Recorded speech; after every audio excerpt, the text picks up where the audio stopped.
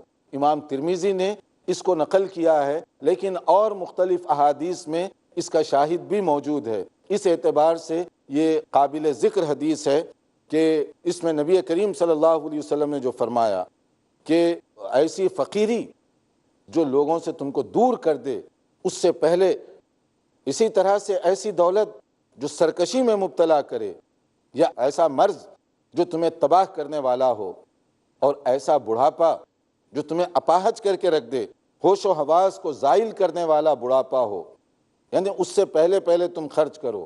یا اچانک موت، آپ نے سنا ہوگا، دیکھا ہوگا، پڑھا ہوگا، کتنے ایسے لوگ ہوتے ہیں جو اچانک موت کا شکار ہو جاتے ہیں۔